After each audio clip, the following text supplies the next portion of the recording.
Did the Nuggets finally solve their general manager problems? This is your Denver Sports Daily for June 23rd. The biggest stories, the latest news. It's Denver Sports Daily. The Nuggets fired Calvin Booth back in April, if you remember. A huge move. Only 3 games before the playoffs began, Calvin Booth and Michael Malone were both gone. And after a long period, it's now been 2 months, the Nuggets finally hired their GMs. Kind of strange, GMs. They promoted Ben Tenzer and hired John Wallace, who is from Minnesota.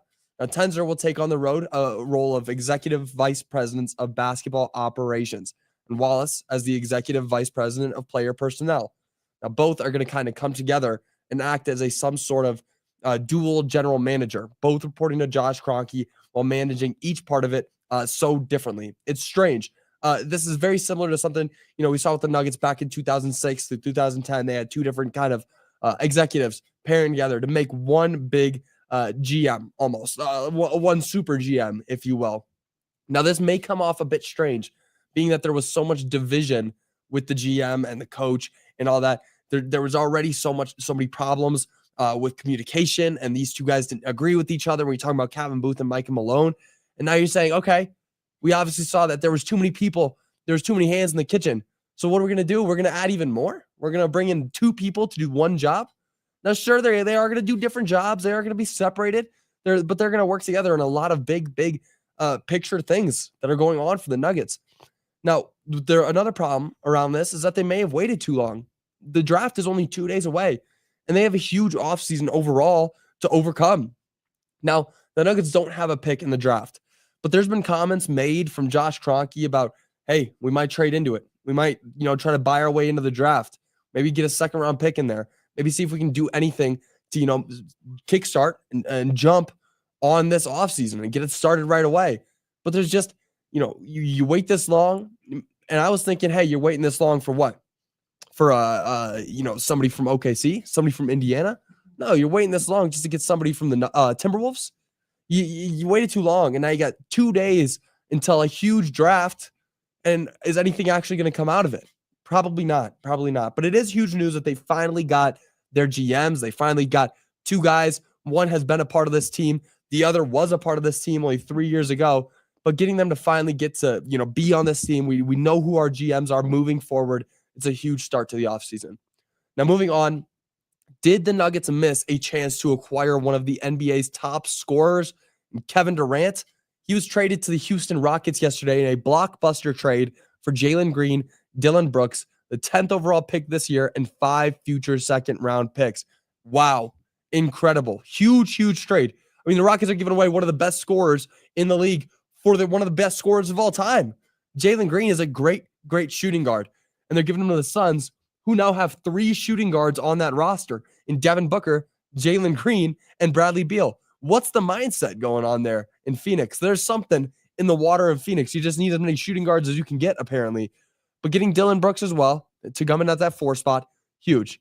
Obviously, every time that Kevin Durant is traded or moves teams, it breaks the news. Everything. I mean, everything comes out that's like, this is the biggest deal of all time.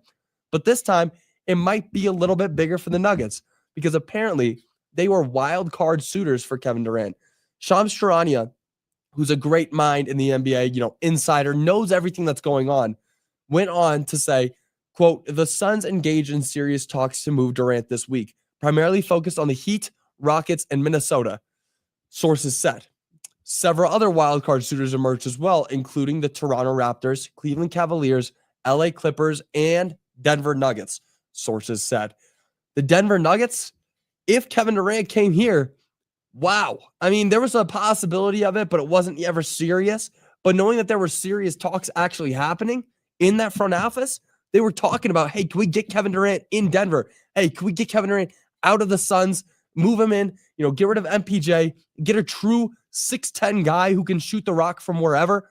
Now, Durant is set to make $54.7 million this upcoming year, and that's why they probably couldn't get it. You have to have matching salaries for a trade, and that would be a very hard move for Denver.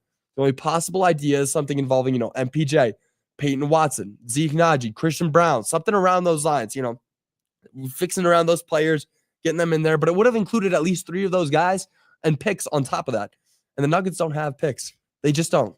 So it's hard to believe that the Suns would go for that when they could get so much out of the Houston Rockets. They fleeced them. Honestly, the Suns won that trade by a lot because Kevin Durant really hasn't done anything since he was on the Warriors.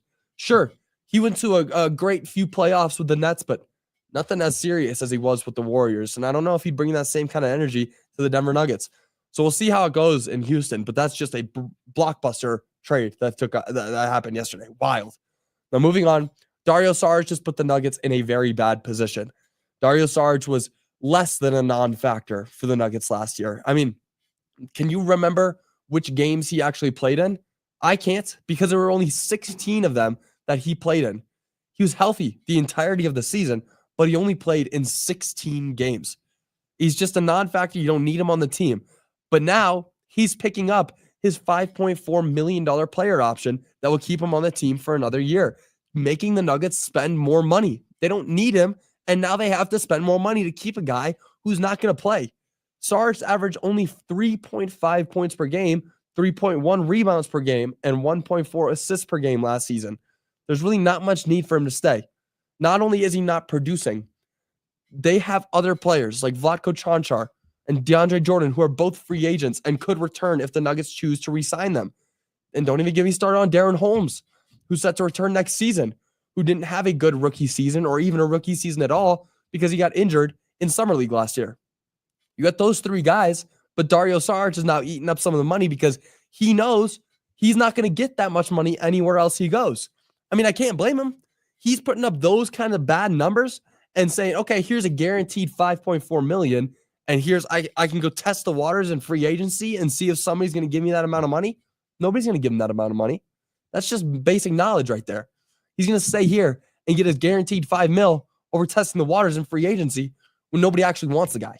And I can't blame him too much. It just sucks that it had to happen to the Nuggets because this is not what you need to see right now with this team. You just don't want that. You don't want that at all.